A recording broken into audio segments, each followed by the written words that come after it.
नमस्कार दोस्तों, मेरे चैनल हिंदी की नगरी में आप सभी का स्वागत है।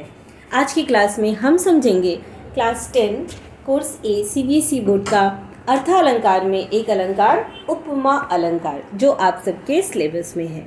तो इस वीडियो में हम उपमा अलंकार की परिभाषा और कई उदाहरण देखेंगे। तो आइए समझते हैं उपमा अलंकार। सबसे पहले हम जानेंगे उपमा शब्द का अर्थ क्या होता है। तो उपमा शब्द का अर्थ होता है तुलना करना। जब किसी व्यक्ति या वस्तु की तुलना किसी दूसरे व्यक्ति या वस्तु से की जाए तो वहाँ पे उपमा अलंकार होता है। इसका दूसरा परिभाषा भी दिया गया है, देखिए, अर्थात जब किन्हीं दो वस्तु यानी कि दो वस्तु या फिर व्यक्ति, ये जो तुलना होता है ये किस आधार पर होता है ना। तो जब किसी दो वस्तुओं के गुण, आकृति व स्वभाव आदि में समानता दिखाई जाए या दोनों भिन्न वस्तुओं की तुलना की जाए, या तो समानता दिखाई जाए या फिर तुलना किया जाए, ठीक है, तो वहाँ पे उपमा अलंकार होता है। आगे देखिए उपमा अलंकार के भेद। तो उपमा अलंकार के अंग। ये उपमा अलंकार के मुख्य 4 अंग होते हैं जो एक उपमा अलंकार के लिए आवश्यक है। तो उपमा अलंकार के जो अंग है, ये अंग कौन कौन से हैं? सबसे पहला है उपमेय, दूसरा है उपमान, तीसरा वाचक शब्द और चौथा है साधारण धर्म। अब ये उपमेय, उपमान, वाचक शब्द और साधारण धर्म क्या है, इसे समझते हैं। तो आगे बढ़ते हैं। देखिए उपमेय। उपमेय का अर्थ होता है उपमा देने के योग्य। उपमेय, उपमा, अभी हमने जाना कि उपमा यानी कि तुलना करना, है ना। तो उपमेय ये उपमा देने के योग्य, जो उपमा जो तुलना करने योग्य हो, ठीक है। अगर जिस वस्तु की समानता किसी दूसरे वस्तु से की जाए वहाँ पर उपमेय होता है। समझ रहे हैं बात? उपमेय यानी कि जब किसी वस्तु की हम समानता करते हैं दूसरे वस्तु से, तो वहाँ पे उपमेय अलंकार उपमेय होता है जो उपमा का अंग है। दूसरा है उपमान। उपमेय की उपमा। अब उपमान यानी कि जिससे तुलना, जिससे उपमा दी जा रही है, ठीक है, वह उपमान होता है। अभी हमने उपमा अलंकार में देखा कि जहाँ पे दो वस्तु या फिर व्यक्तियों की तुलना या समानता की जाए, ठीक है, तो उपमेय यानी कि जिसकी उपमा दी जा रही हो, और उपमान यानी कि जिससे उपमा दी जा रही हो, ठीक है, तो वो उपमान हो जाता है। अर्थात उपमेय की जिसके साथ समानता बताई जाए वह उपमान हो गया। अब देखिए वाचक शब्द क्या है। तो वाचक शब्द जब उपमेय और उपमान में समानता दिखाई जाती है तब जिस शब्द का प्रयोग किया जाता है उसी को कहते हैं वाचक शब्द, ठीक है। तो यह वाचक शब्द यानी कि ये उपमेय और उपमान जिन शब्दों के द्वारा इनमें समानता दिखाई जाती है उस शब्द को वाचक शब्द कहा जाता है। साधारण धर्म क्या है? तो साधारण धर्म यानी कि दो वस्तुओं के बीच समानता दिखाने के लिए जब किसी ऐसे गुण या धर्म की मदद ली जाए जो दोनों में वर्तमान स्थिति में हो, उसी गुण या धर्म को साधारण धर्म कहते हैं।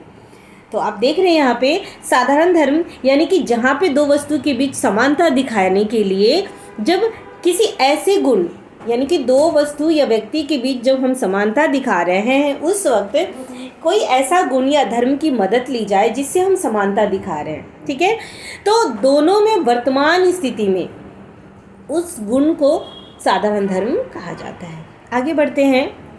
अब है उपमा अलंकार में दो भिन्न वस्तुओं के बीच किसी समान गुण के आधार पर तुलना की जाती है। हम उपमा अलंकार परिभाषा में देखें, है ना, कि जहाँ पे समान गुण के आधार पर तुलना की जाए। अब एक चीज़ ध्यान दीजिएगा, जब उपमा अलंकार हम करते हैं, ठीक है, या फिर उपमा अलंकार हम जब उपमा अलंकार बनाते हैं या उपमा अलंकार पहचानने को दिया जाता है तो इसमें सा, सी, सम, सरिस, समान जैसे शब्दों का प्रयोग होता है जो तुलना को दर्शाते हैं, ठीक है, यानी कि दो वस्तु या व्यक्तियों के बीच जब तुलना करते हैं, जब हम समानता लाते हैं, उसमें इन जो शब्द है इनका प्रयोग किया जाता है उपमा अलंकार को बनाते समय, ठीक है।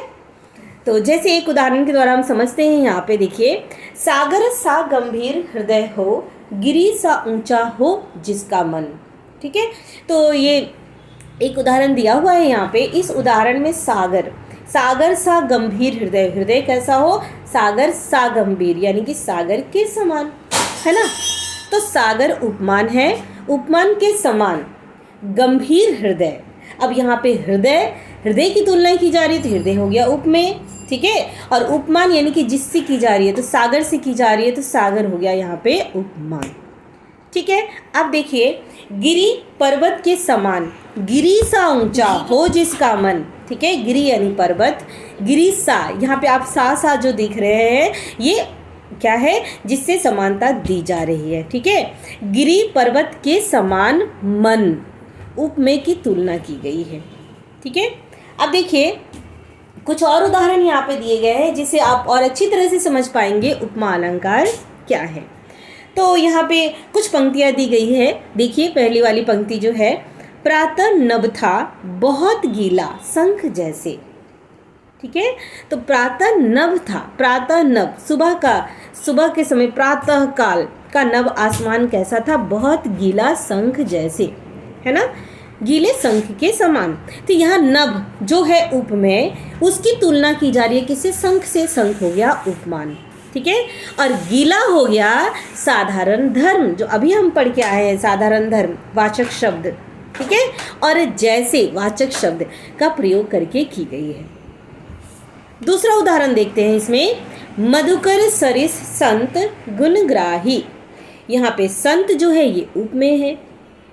संत, यहाँ संत उपमेय के गुणों की तुलना किससे की गई है, मधुकर, मधुकर उपमान से की गई है, ठीक है। उपमान यानी मधुकर से उसकी तुलना की गई है। अगला उदाहरण देखिए, लाल किरण सी चोंच खोल, ठीक है। यहाँ पे लाल किरण सी चोंच खोल, यहाँ चोंच उपमेय की तुलना लाल किरण उपमान से, और सी जो है वो वाचक शब्द का प्रयोग करके की गई है, ठीक है। अगला उदाहरण है, चांद की सी उजली जाली। तो यहाँ पे जाली की तुलना किससे की गई है, चांद उपमान से की गई है, ठीक है। अगला उदाहरण है, तब बहता समय शीला सा जम जाएगा। समय की तुलना यहाँ शीला से की गई है। तो इन यहाँ पे कई उदाहरणों को देखा, कई उदाहरणों के द्वारा हमने उपमा अलंकार को अच्छी तरह से समझा। तो आशा करती हूँ कि आप सभी को उपमा अलंकार अच्छी तरह से समझ आया होगा। मेरे चैनल को लाइक और सब्सक्राइब अवश्य कीजिएगा। मिलते हैं अगले वीडियो में, धन्यवाद।